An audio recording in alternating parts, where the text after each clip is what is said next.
Yo guys, Chris here, Enemy Spring Gamer, and welcome back to more Star Trek Online. Last time on Star Trek Online, we did the mission Beneath the Skin, and today, I wasn't planning to do the video this way, but I kind of have to because I don't want to record the whole thing, more or less.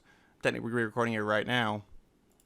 And, so long story short, I accidentally had no zero audio in the raw recording, because I'm an idiot, and OBS is a little bit weird that way because it's OBS, it's open source, so what do you expect? But anyway, I'm going to do the video. Today we're going to be taking a look at the patrols in Star Trek Online. Now, patrols are a lot like task force operations, or TFOs. I made a mistake saying that they were fleet actions. That is the old name for them. Patrols are either done solo or with friends in a party, and it's basically they are structured similarly to a... They're structured similarly to a mission, just a regular mission. They're structured similarly. They have an end goal, and they have objectives that need to be accomplished. Task force operations are kind of like that, but patrols take that several steps further. Basically, you enter in, you start off, and you basically fight your way through hordes of enemies until the patrol is over. And I'll go into deeper detail of what the patrols generally entail. But we're going to be taking a look at two today, and and they're both in the beta quadrant. That is the 9th rule in the Kinter system and within the Briars, in the Briar patch.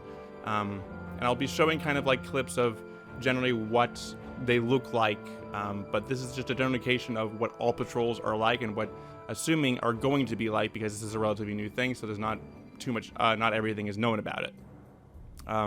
So, getting started. So, like I said, a patrol is like a mission. And we'll be starting with the 9th. The 9th rule has you kind of in the Kinter system, talking with Admiral Kebrit of the Birmingham, and apparently he got attacked by, he was investigating reports of the stereotyping of fungus growing on an asteroid in the Kinter system, stumbling upon our good old friend Modron from Mine Enemy. Remember that episode? Yeah. And he attacks Kebrit,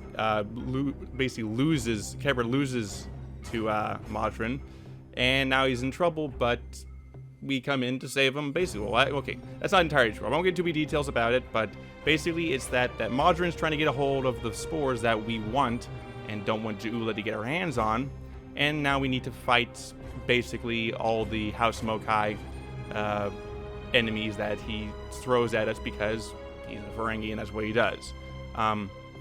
When his plan fails, and it fails pretty poorly, basically he realizes he's in hot water. He's gonna get arrested. He tries working around the issue, and the way he does is actually pretty funny. I don't have audio for it right now, but he basically says, "You took my spores," and it sounds like he's talking like I took his drugs or something. I think that's pretty funny. This is actually my personal favorite patrol for that reason alone. And, you know, he's trying to work his way around the issue, and basically he throws as many waves of enemies as he can at you, just trying to get you off his trail. Obviously, it doesn't work because we're the player and it shouldn't work. Anyway, how this patrol goes down, and basically how any patrol will ever go down, is that, you know, there is a premise. The premise leads into fights. The fights are generally fought against large fleets of stat-modified enemies, and I'll explain what stat-modified means in a minute. And then there's the finale, and then that's it. We get to a more general goal that basically just furthers the main goal for the story. Now, it does not necessarily mean that these missions pertain to the main story. It's just that they're kind of lead into it in a way. I'll explain that later. But I mentioned that the enemies are stat modified. Now, this is technically the case for task force operations, but they are doubly so here. Basically, the enemies you will be fighting are stat modified based on the number of players in the party, and that will generally mean that if you're the only person doing the mission, that means that the enemy's whole points, or just HP in general, their shields hardness. Basically, all their stats are lowered in general, so their shields won't work as well, their hull won't be quite as strong or thick, their weapons won't do quite as much damage as they normally would, they're lowered to take into account that you're the only guy here, but you're facing the most enemies you've ever faced in a single firefight on your own ever. Now, the Kindred system, the 9th rule, does not quite give the best representation of exactly how this works. It's just basically because you have these other 2 Federation ships helping you through the whole time. Not going to be the case for all patrols. I'll get into a little bit of detail about that soon. But once the patrol is over, you'll get a crap ton of new items as such. The rewards you get for patrols are a lot more than we get from a TFO. The point of a TFO is to acquire marks and reputation-specific items. Because reputation does not become available to the player, at least for usefulness to the player, for a very long time, patrols are generally your only way of acquiring the reputation items in addition to anything else that the patrol will give you. Patrol will give you a triple skill points, I guess you could say power-up. I don't know what you would call it. Triple skill point item if it's the first time completing the patrol daily. I think it's daily. It should be. You get a patrol mark package. That's also a daily bonus. You get experience points, expertise, some dilithium ore, and a patrol daily bonus of additional 500 dilithium ore. We haven't gotten to the intricacies of how dilithium works quite yet, other than the fact that it is required for buying ships. The ships that you don't really want anyway, but okay. You get all of that. That's a lot more than what a TFO will ever give you. But you also do get reputation marks in addition to that. So if the TFO queues are a little slow sometimes, you can do some patrols. Not quite as fun, in my opinion, compared to TFO. I like doing TFOs much more. But you'll get some marks out of that as well. It's a pretty good way of doing that. I must agree. I don't know. Now, for in the Briars, I end up switching over to my Dominion character, or Jem'Hadar character, to show off, not really show off the fact that I have a Vanguard carrier, which is something that a lot of people have, but I don't want to make it seem like I'm just showing off all my stuff just because I'm proud of it or something. I don't know. Anyway, I decided to show it off to give an example of how carriers work.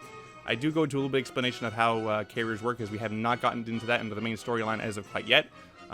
But in the Briar, or in the Briars, I don't know, I forget what you would call it. You were in the Briar patch, and you're tasked with finding or neutralizing fungus that's on some asteroids.